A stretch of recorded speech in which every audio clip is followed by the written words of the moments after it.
Hello there my RPG lovers and welcome to another video. Lord of the Rings universe seems like a perfect setting for an RPG. We will do all we can.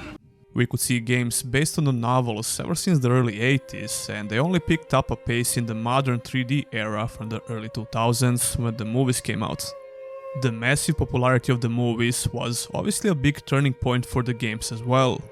It's not just about RPGs, of course. We could see some real-time strategies, action-adventures, MMORPG, an adventure card game, and the most recently we got a survival game in this universe as well. There are too many games to count, but in this video I'm going to focus on Lord of the Rings RPGs and action-adventures that I played in the last month. Look closely. I never played any of these games before, so it's safe to say that nostalgia will not be a factor here. So, buckle up. I think it is time we told our newfound friends what they have gotten themselves into. Fellowship of the Ring is the first 3D Lord of the Rings game, which came out in September 2002, almost a full year after the first movie with the same name. Interestingly enough, this game is not based on the movies, because EA held the right to the video game adaptation of the films. That allowed EA to implement the real scenes from the movies as cutscenes for the next two games we're going to talk about. The reception for this game was very average across all platforms, and after playing it for a while, I can definitely see why. In fact, I think the review scores for this game were a bit generous, to be honest. I'd like to weed them Sackville Bagginses out of Bag End, if you get my meaning. These multiple versions of the game had some notable differences, not only when it comes to the graphics. It seems like the Xbox version of the game looked a bit better, and it also played a bit differently compared to PlayStation 2 and PC versions. I can only talk about the PlayStation 2 version since that's what I played through emulation. But if you want to learn a bit more about different versions of this game, you should check out this video by Flandrew. Anyway, the game begins after a very short cutscene about the ring, and right after that Gandalf arrives at Frodo's house. I was kinda surprised with the visuals in this game because it's not that bad as I expected. For a 2001 PlayStation 2 game, it looks pretty good, and the upscaling of the emulator makes it more than playable if you ask me. Well, playable is probably not the best word to use, but you know what I mean. I did have some visual glitches in the sky, but it's not a big deal, and you could probably fix this if you really want to play this game. It becomes pretty obvious that this game focuses a lot more on the adventure side of things rather than action. The combat is very simple and not so enjoyable, especially compared to games that came right after this one. One of the first quests you get to do in this game can be really frustrating and hard for absolutely no reason. You need to hide from the Black Riders, and gameplay-wise, this doesn't make any sense. The clunky controls only makes it worse, but this by itself is not a huge issue. The gameplay in general is just very simple and pretty boring if you ask me. You'll do some simplistic and boring quests, and not even the incredible Lord of the Rings universe could make this game feel fun to play. However, if you're a massive fan of Lord of the Rings movies and books, you might find it interesting, although that's not saying much. Only a few weeks after this game we got another action-adventure within Lord of the Rings universe, but this time around, the focus of the game was much greater on the action gameplay.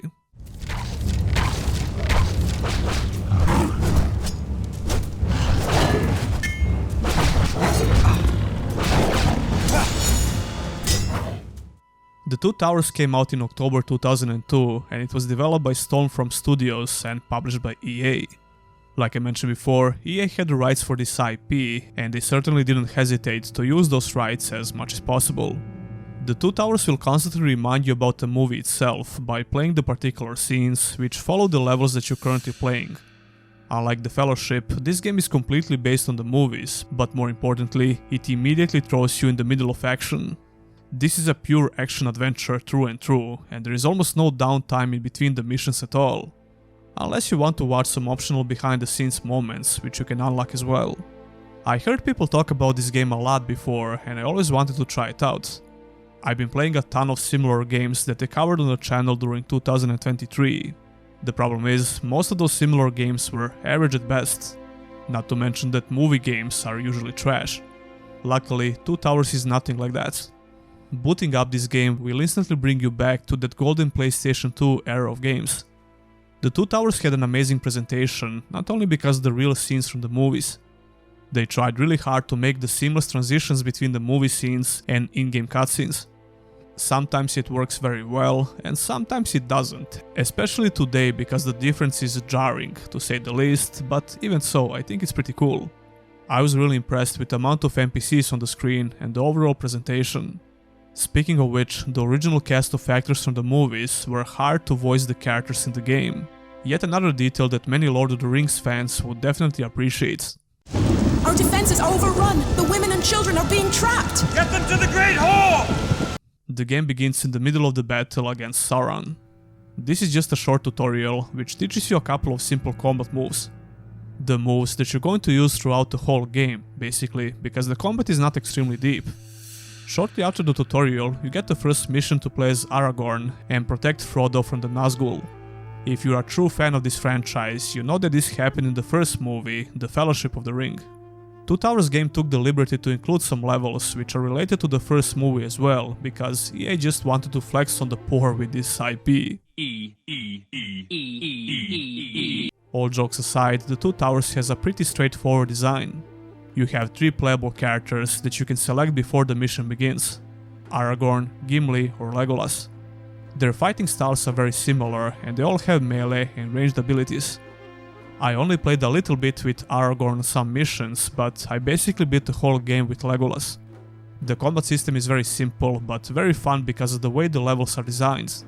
You have a fast and strong attack with melee weapons, a very strong attack that you have to hold, block and dodge. There is also a finishing move that you can use while orcs are knocked down, which is pretty hard to pull off in a crowded fight.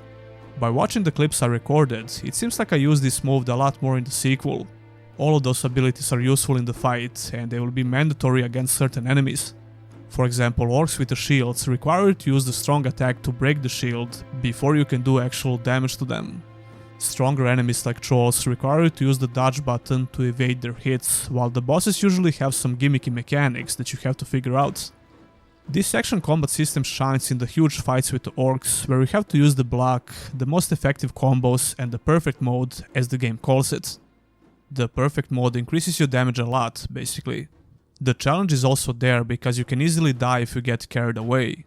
You have to watch out for range attacks, suicide orcs, elite orcs which can two-shot you, and so on.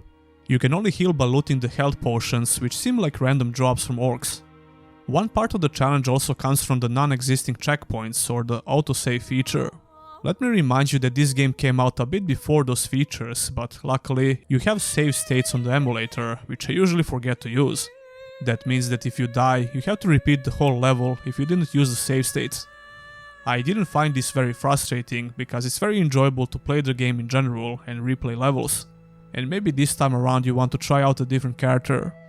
As you progress, the missions have different objectives, like defending the castle by pushing the ladders, saving some villagers from orcs, which can be very annoying actually, killing kamikaze orcs before they kill you, kill a certain amount of orcs, defend or destroy some objects, and that's pretty much it, I think. I enjoyed the majority of those levels, except a couple of objectives that were borderline insane. Like defending this door took forever, because the game throws waves and waves of orcs at you. I almost broke my controller at one point on this mission, which is pretty insane, considering I have beat games like Elden Ring without even slapping my controller. But even so, I would gladly replay all of these missions again. The Two Towers is a pretty short game, you can beat it in just a couple of hours. But it's very replayable and you might want to start it right away after you're done. The gameplay is just very fun and maybe you want to do a lot better with the missions on your second playthrough. One thing which this game does exceptionally well is the scale of the fights. It truly feels like you're in the middle of a great army and it can get very intense. Now of course, sometimes it feels a bit janky because of this, but those moments are very rare. Speaking of janky, the camera can have some very annoying angles sometimes, especially when it transitions between scenes. I would always prefer a third-person camera rather than a static view with fixed angles, but we have to remember that this is a pretty old PlayStation 2 game. There are much worse examples out there when it comes to fixed camera angles, that's for sure, so it didn't bother me that much. They could easily artificially extend the length of this game with many cheap tricks, but they didn't. All characters have a couple of different combos to learn, with points that you get from each mission. I didn't find these combos that useful, to be honest, because I only focused on regular and strong attacks, along with a very strong attack that you can hold. It's not like the combos are useless, but I didn't feel the need to use them. The skills that improve your damage with melee and ranged attacks were the most useful for me. When I finished the game, I had to move on to the next one, but I also really wanted to replay it again. That can tell you a lot about my time with The Two Towers. EA had great success with this game, selling around 4 million copies across all platforms. So naturally, it was logical to expect a similar game when the movie sequel drops, which is exactly what they did.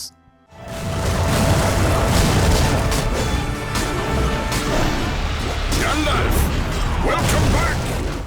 Lord of the Rings: Return of the King came out in November 2003, just a few weeks before the movie.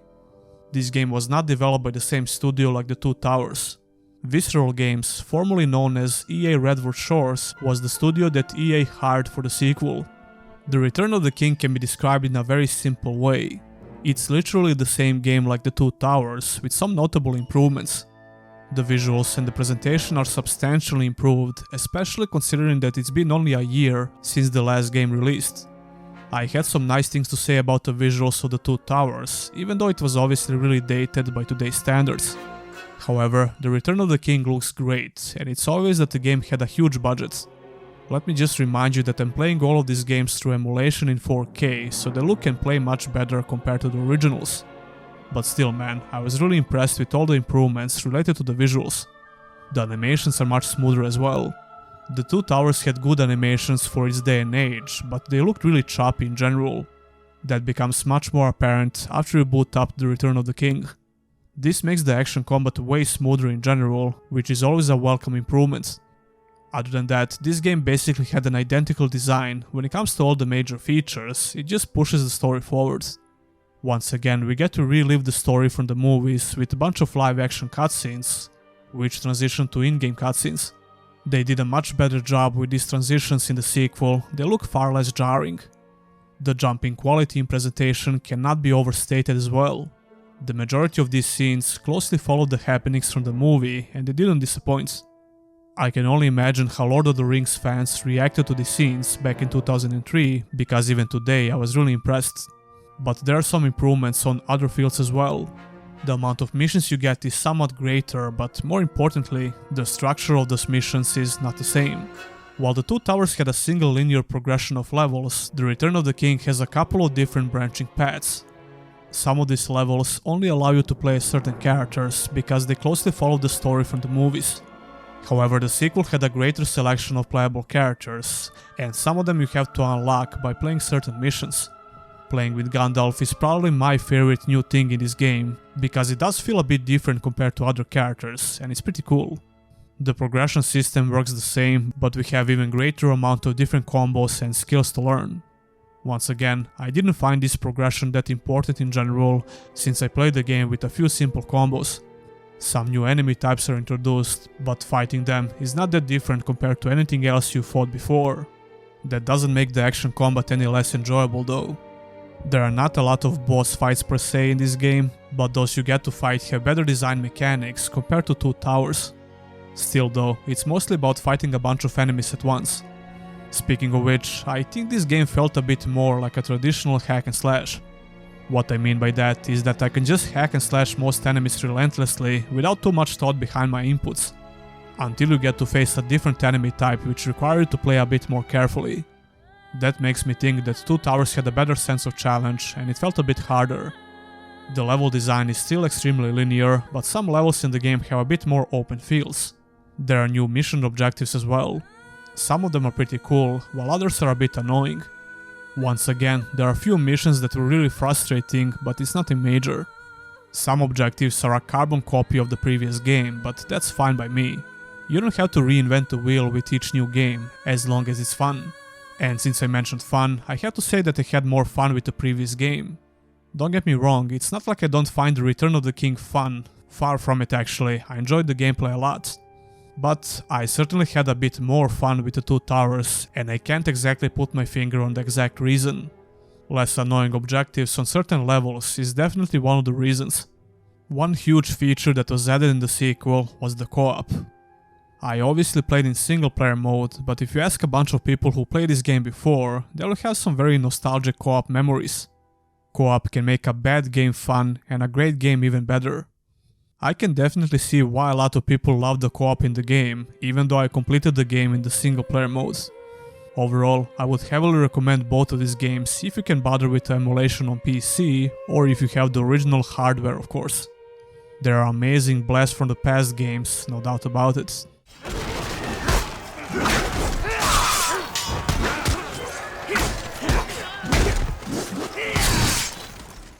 After Return of the King, we started getting a lot more Lord of the Rings games in general.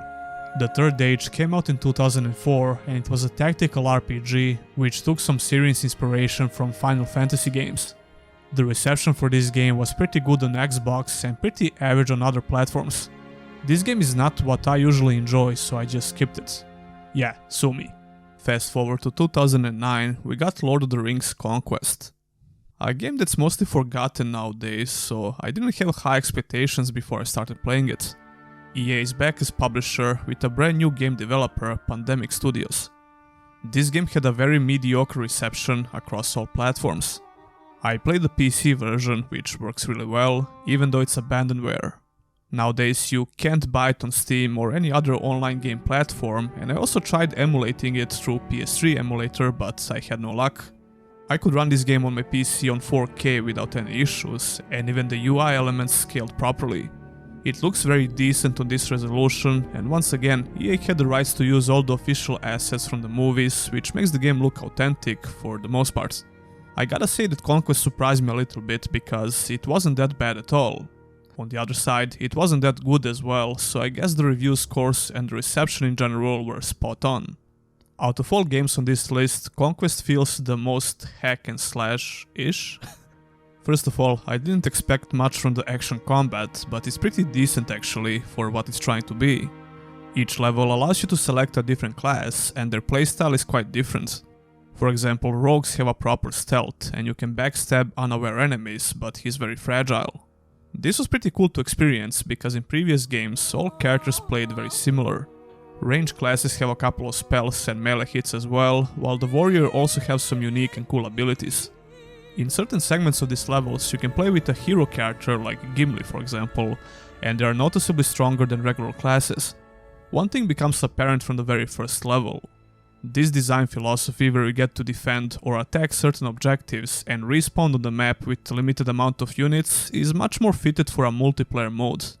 I obviously played it in a single player mode and it works fine, but you can tell that wasn't the main focus of the game. It works perfectly fine in single player as well, and it's not a very long game in general. What's perhaps the most unique feature of this game is the ability to play as Army of Sauron. When you beat the regular campaign, you unlock another one. And this time around you get to play as Sauron's army.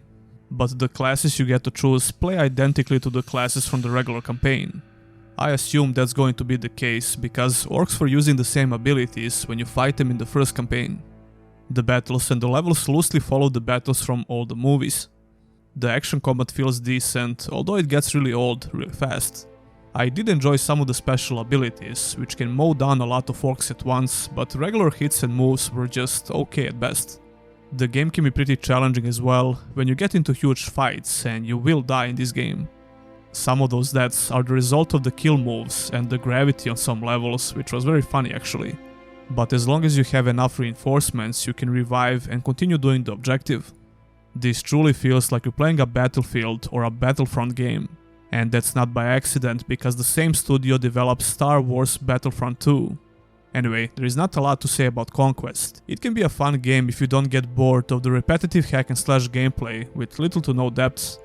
I didn't hate this game, but I highly doubt I'm ever going to come back and replay it again. 1 year after Conquest, we got a very different Lord of the Rings game.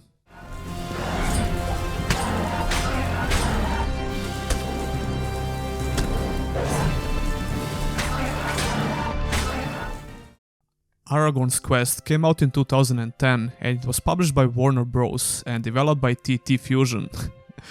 TT. I'm 31 years old by the way. Aragorn's Quest is a very different game compared to everything we covered so far. This game was not received very well, and I can certainly see why. On the other hand, I think Aragorn's Quest gets more hate than it deserves for one simple reason. It was obvious that the targeted audience for this game were kids, judging by its design at least. Frodo Gamgee, look at the state of you. Your father needs your help. With so many party stalls to set up, he has his hands full. At first, I didn't really like how the game looks. I usually like these kinds of cartoony art styles, but the character models in this game are just hideous. The main characters look very goofy and not so similar to characters they're supposed to represent. This intro in-game cutscene was just laughable. Then the game cuts to this pre-rendered cutscene, which looks like it came out from an entirely different game. It looks totally out of place. Once again, this game came out in 2010 and it looks pretty bad for a 2010 game. However, the art style kinda grew on me as I continue playing, but I still think the game looks pretty bad. It certainly has that kids game vibe, and if you played this game as a kid, you might have thought that the game looks amazing, but when you get to play it again as an adult, you get that bitter dose of realism. The environments are kinda nice and cozy, which is a weird word to use for describing a Lord of the Rings game. This is yet another game in Lord of the Rings franchise, which had some big differences across different platforms. I played the PS3 version, so we're focusing on that one. The narrator of this game is Sam Gamgee, in a way, because he's telling the story of Aragorn to his children. Conveniently, he named one of his sons Frodo, because of course he did. You're going to relive the key moments from the movies and play various missions as Aragorn. But before that, you get a cute little tutorial with Frodo, where you get to learn some mechanics, and when you're ready, you have to speak with Sam again to start these missions. You'll immediately find enemies to fight along the way, and the game tries to teach you the importance of directional combat. It seems cool at first, but ultimately it doesn't really matter. You can spam the attack button with an occasional dodge and win every fight. At least every fight I had in the game, I really didn't have the motivation to go through the whole thing. Overall, Aragorn's quest gets some unnecessary hate because people expected it to be similar to games like The Two Towers or The Return of the King, I guess. I thought I'm going to hate this game, but I didn't. I still wouldn't recommend it though, at least not to adults. I mentioned that this game was published by Warner Bros. Instead of EA. Warner Bros. Bought the rights for this IP after EA, and they certainly didn't intend to stop with Lord of the Rings game for kids. They hired another studio to develop a more serious Lord of the Rings game, which was supposed to reignite the same feeling from the early PlayStation 2 action adventures.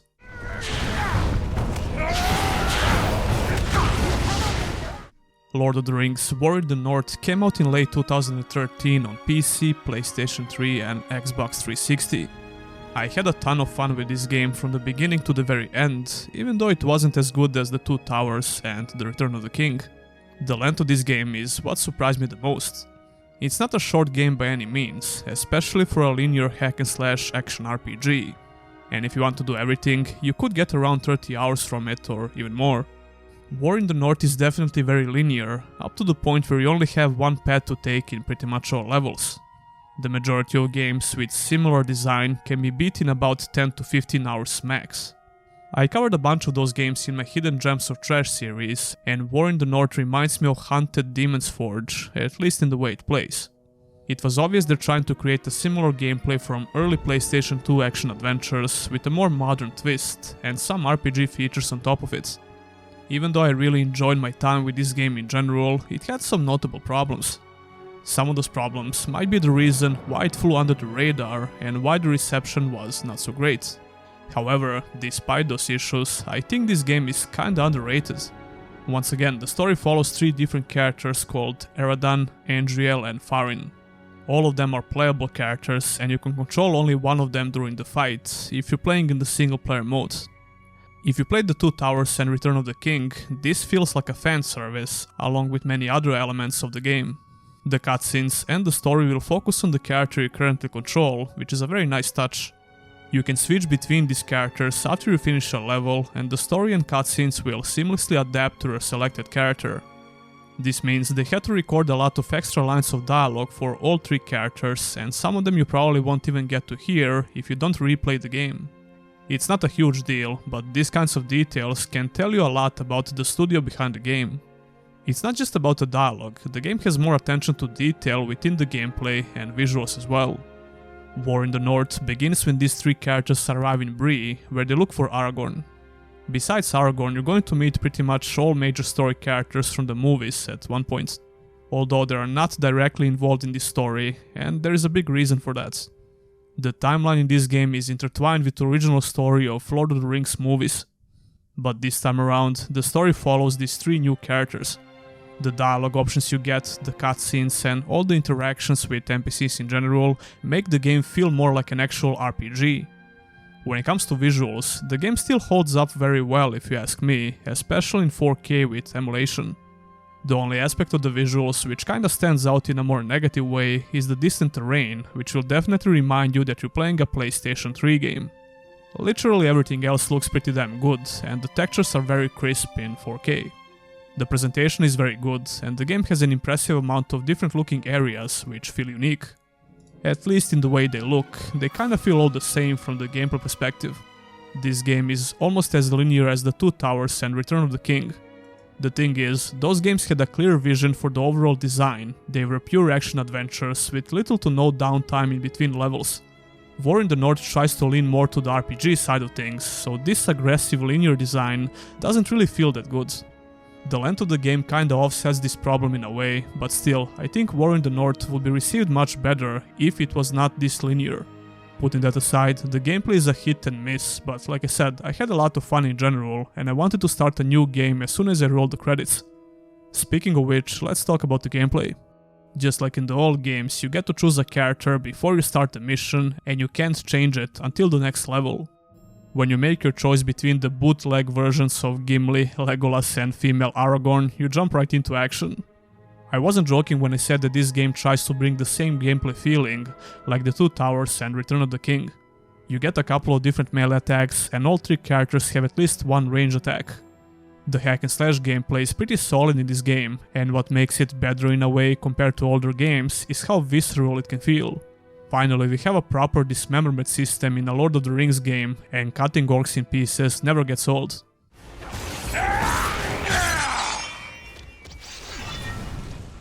What does get old is killing a bunch of trolls over and over again. And over and over again. Over and over and over and over and over again. Whenever this game doesn't know which enemy to throw at you, you're going to fight a troll. It becomes very annoying. Especially because you really have to deal a lot of damage to these things. To make things even worse, you can't see the health of enemies. That's nothing new since older games work like this as well. But you could bring down stronger enemies much easier in those games, and come to think of it, some stronger enemies did have HP bars in Return of the King. War in the North only has HP bars for the bosses. The lack of HP bars is a minor issue, fighting trolls over and over again is a much bigger problem. Just like in older games, you have a finishing move, which you have to use a lot in this game. There is a yellow arrow above enemies that are ready to be executed, and you really need to use it on a regular basis. Stronger enemies will require you to use this a couple of times, and sometimes this mechanic can feel really janky. You have to approach the enemy at a certain angle to see the damn arrow, which can be extremely frustrating in a crowded fight. This game has a lot more boss fights compared to older games, but they all have just a couple of mechanics that you have to worry about.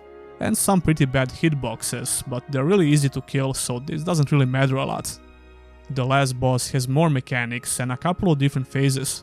It would be really cool if all bosses were designed like this, but they're not. Most of the bosses you fight just become regular enemies after that, which is fine I guess. The hitboxes for ranged attacks are freaking huge, which can be annoying when you're trying to kill a certain enemy in the distance. I love how you can shoot their heads off with a ranged attack as well. Like I said, this gameplay really reminds me of Haunted Demon's Forge, but I have to say the gameplay in that game felt more impactful and better in general. Especially when it comes to ranged attacks and headshots. Then we got the RPG features in War in the North, which is a great addition to this gameplay formula. All 3 characters have 3 different skill trees where you can invest your leveling points. I played the most with Aradan since he uses 2-handed swords and bows, and the skills you can learn with him are pretty fun. The Walmart version of Gimli also had some cool abilities, and I was not really interested in playing a mage. Speaking of mages, this time around you have a mana bar as well, which you use for special skills and spells. You constantly have to look for health and mana pots on the levels, and you can easily buy them in safe areas. A lot of my deaths were caused by the lack of health pots when I needed them the most. However, your party is also very useful in those moments. Angel has a bubble spell which protects and heals you when you're inside. The AI is surprisingly good in this game, they will try their best to pick you up when you're dying and they deal decent damage. However, this game was also meant to be played in co-op, and I know for a fact that it's much more fun in co-op. But I had a lot of fun in single player mode, and I would gladly replay this game again at some points. The gameplay feels a bit mediocre, and it certainly has some problems, but it's still pretty fun to play. But fun is subjective, so you be the judge.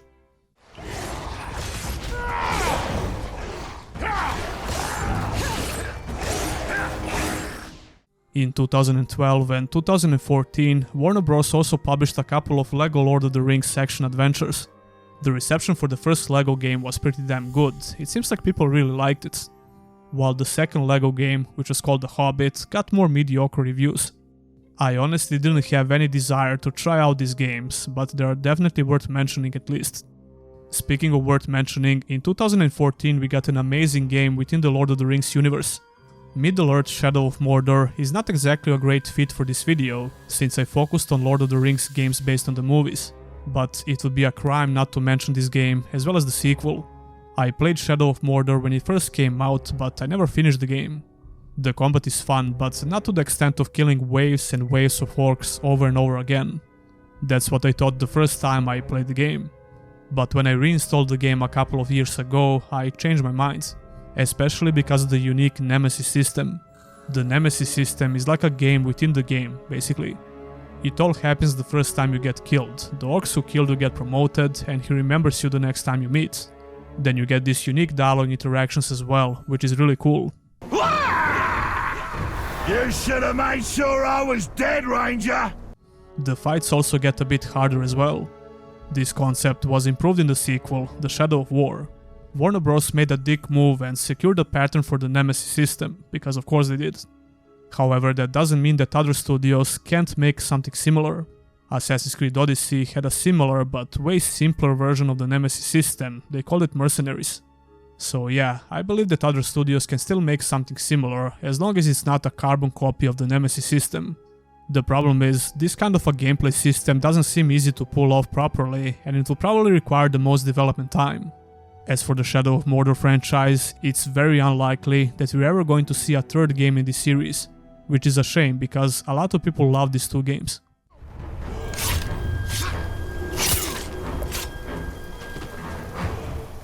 And here we are, we finally arrived in 2023, so we probably have the best Lord of the Rings game with next-gen gameplay and graphics, right? No. Gollum! Lord of the Rings Gollum came out in 2023, and you probably already watched a ton of videos about this game. People call it the worst game ever, so I didn't expect much when I started playing, but I had the feeling that people are overreacting, and I was right. Listen, if you think this game is the worst game ever, you didn't play enough bad games, trust me.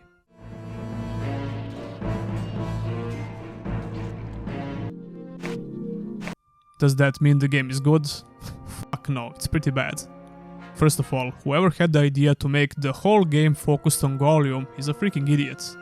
I don't know what was the thought process here, because this idea by default is so stupid. You get to control Gollum, and you go through these boring and simplistic platforming segments, which feel like they came straight from a 2005 game. I had a free trial on PS5 for this game, and I wanted to buy the whole game if I actually enjoy my time with the trial. Spoiler alert, that didn't happen. In my short time with this game, I didn't have any glitches or bugs like some people did. Although they did patch the game in the meantime, so that probably helped. I wasn't expecting this game to be story driven, I thought it was just a shitty platforming game with outdated mechanics. Even though I was not wrong about that second part, there are some good things about Gollum, believe it or not. I like when games have these dialogue decisions that you had to make. You can either agree with Smeagol's side of view or Gollum's, which seems to affect the outcome of the dialogue. The voice acting is solid, and I didn't hate the interactions with the NPCs. It just wants to eat pollen, perhaps. Pollen. Yes, it hasn't been followed. It likes us. Look. Even though the core of the gameplay is boring and very outdated by default, it's functional.